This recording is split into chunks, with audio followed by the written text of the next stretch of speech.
Hello, this is wmpyr. For today's video, I want to talk about the SOG Fasthawk. Alright, this is not going to be a review, definitely not. Not even a first impressions, really. Just want to talk about it, okay? So first off, I have to say thank you to Great Bear 1982. I did the unboxing video yesterday.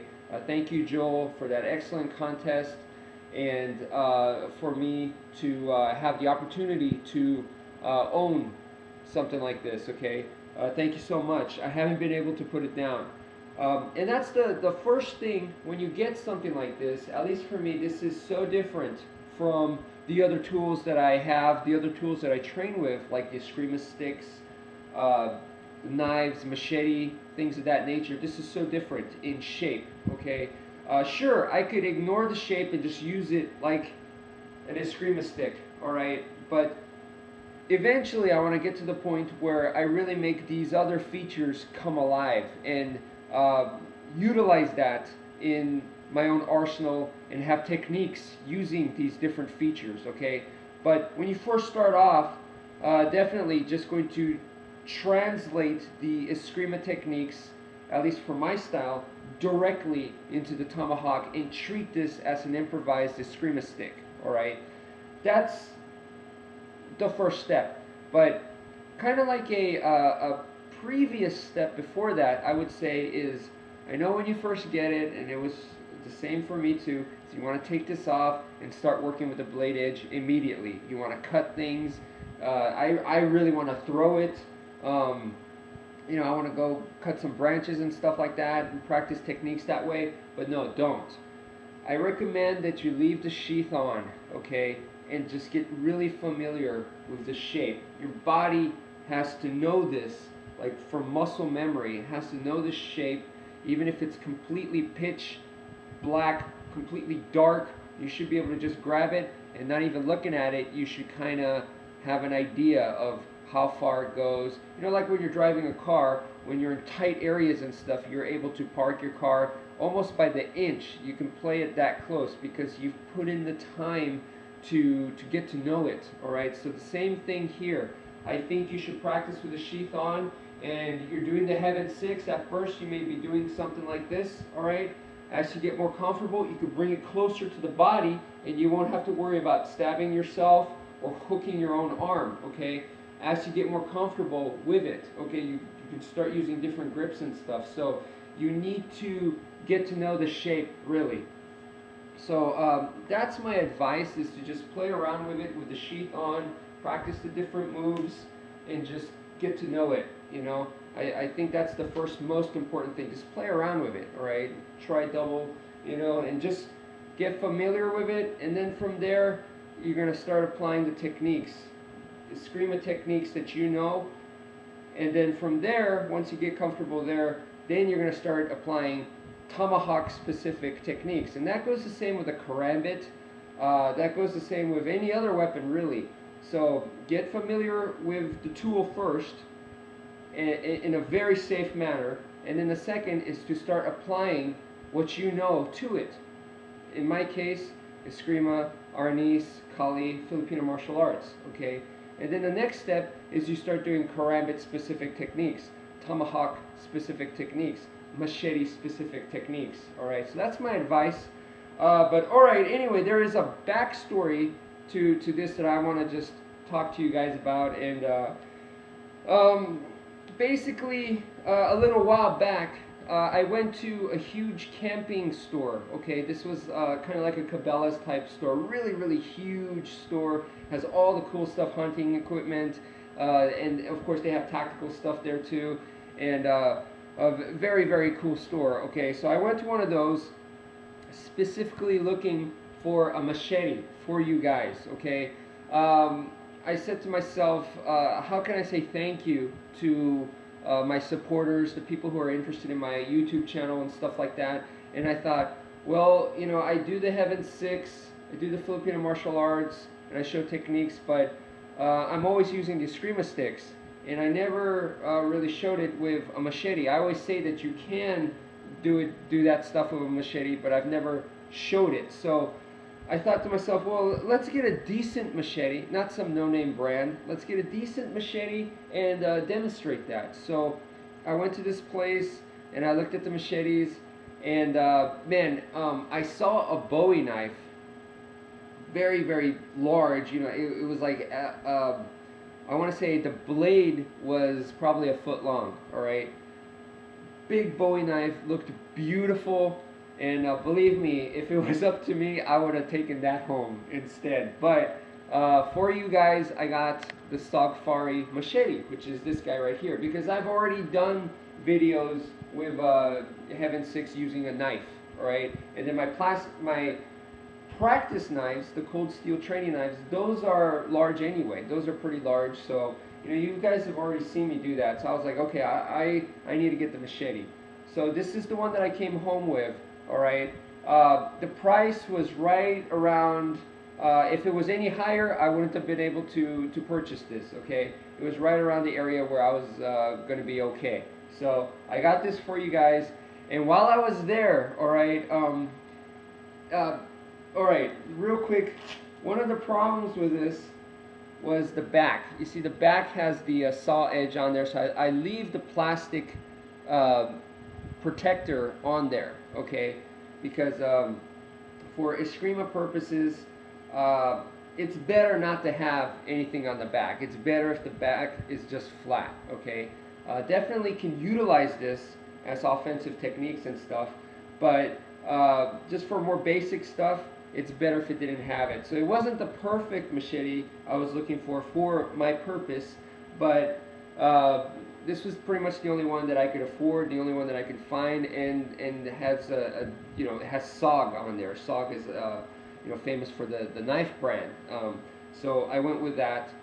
While I was there, I saw this. I saw this, and I saw the bigger version, the Tactical Tomahawk, and I was like, oh man, that is so cool. How awesome would it be to bring one of those home, to train with that, and do the Heaven 6 with that. And I've actually, at the time, I had some people ask me to show techniques with the Tomahawk, and I said, I'm sorry, I don't have a Tomahawk. No can do. Saw it there, and I messed around with both. I took them off the shelves, and I tried the big one, and I was like, well, this is too heavy. I cannot do the Heaven 6 type stuff adequately with this. Got the Fasthawk, and it was like butter, no problem at all. And I was like, oh man, this is great, this is great.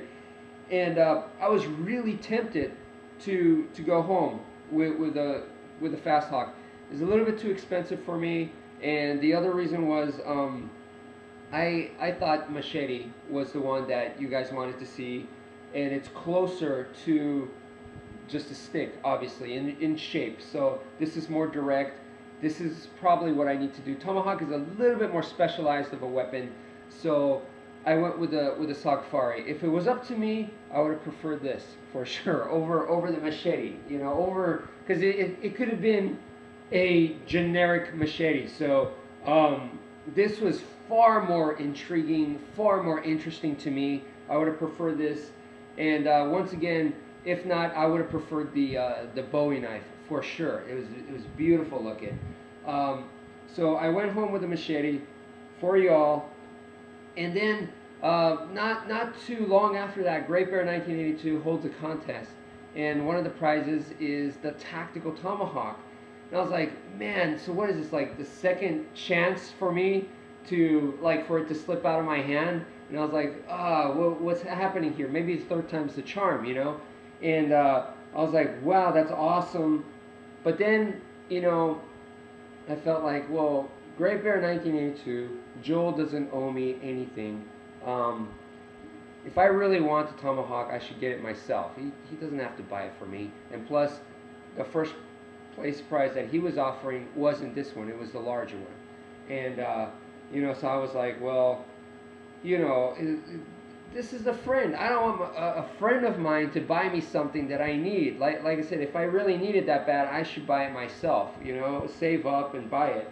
So, you know, I didn't care at that point. I was like, it just felt like it was dangling in front of my face. It's like Tomahawk, Tomahawk, you know, and I was just like, well, forget about it. Look, the contest is awesome. It's basically about learning. So just do the contest. And I didn't even care about winning. I did the contest, and I did a bunch of videos, because if you're learning something, it's not just one video. It's going to take multiple videos. So I did it that way. If I was really serious about winning, I would have put them all, all the different videos into one video. I would have put it all together and then presented that way. But I was like, I'm probably not even like, this doesn't count. I'm disqualified.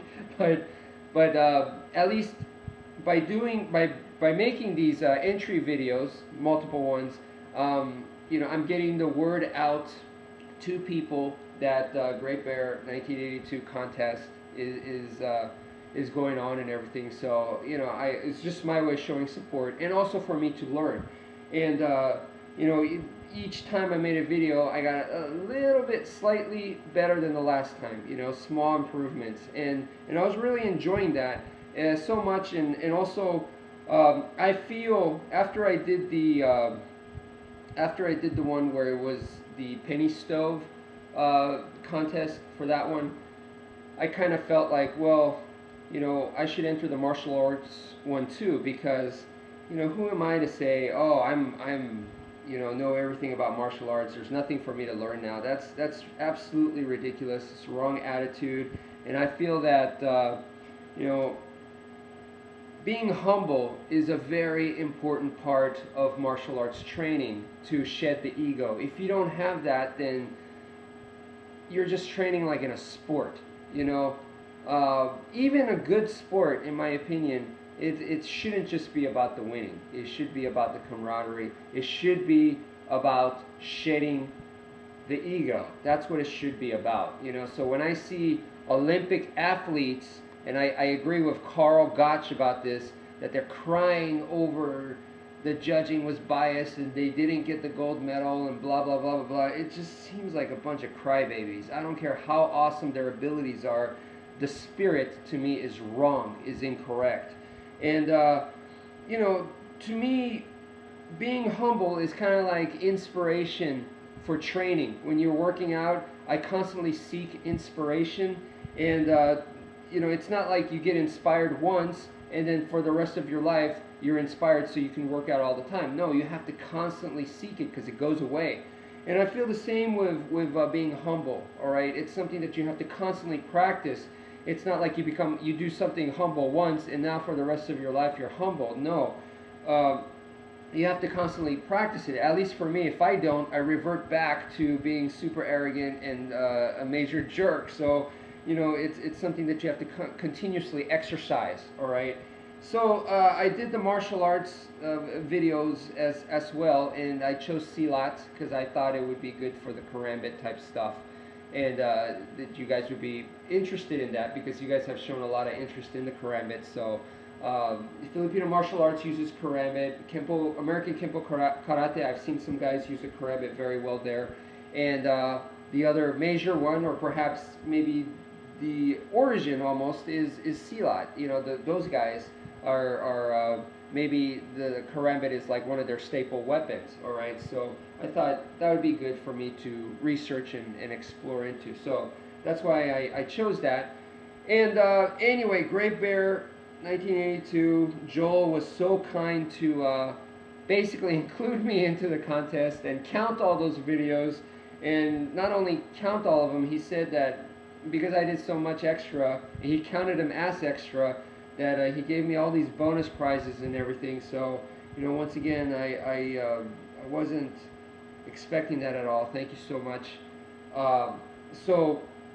And he, back to the Tomahawk, because that's what this video is supposed to be about, is he said it was cool that he could send me this one instead. I said to him, like, look, I'm not a big guy, and I tried the other one, and it just didn't work out for me, so that this one would be better. Hopefully it was a little bit better on the shipping for him, and a little bit cheaper for him, but this just works well. Not that if I had the larger tactical Tomahawk that I would just be clueless, or I just wouldn't be able to use it as well. It's just that for the specific Filipino martial arts type techniques, this is going to translate better, period. All right. You know, give me a two-handed broadsword, you know, would I be able to play around with it? For sure. I think I'd be able to use it too, using some basic martial arts principles, but am I going to be able to translate a lot of the Arnis, Kali, Eskrima stick stuff to it? A lot of it's going to get lost in translation. So with this Fasthawk, I feel that it's going to retain a lot of it. Just moving around, it feels really good, really good. So anyway, I'm really excited. I've been playing around with it, and anyway, I guess that's my video where I just gave you guys a little story and why I'm so excited to get this finally, and I guess what it meant for me, like what I went through, a little bit of backstory for you guys. So hopefully it wasn't too boring. Thank you for watching, and take care.